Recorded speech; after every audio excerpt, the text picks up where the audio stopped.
La crise sanitaire n'a pas arrangé nos relations avec la Chine et on sent que le ton a changé vis-à-vis de Pékin. L'Union européenne a pris une série de mesures en faveur de Hong Kong. Pékin dénonce l'ingérence européenne. Il y a aussi les critiques de Jean-Yves Le Drian contre le sort réservé à la minorité des Ouïghours, victimes de répression en Chine.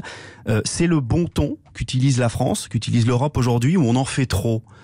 Non, je crois que c'est très important. Moi, je suis très heureux que le ministre des Affaires étrangères, Jean-Yves Le Drian, ait pris une position aussi claire.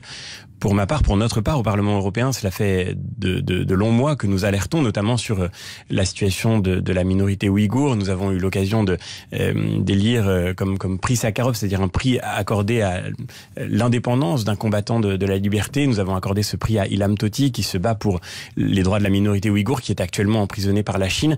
Je crois que pendant très longtemps, nos pays européens se sont tus parce qu'ils sont devenus dépendants de la Chine. Et la question de la dette en fait partie d'ailleurs, parce que nous allons lever une dette et qui va acheter cette dette? Pour partie la Chine, qui en fait ensuite un levier de puissance. Il y a un risque d'escalade là.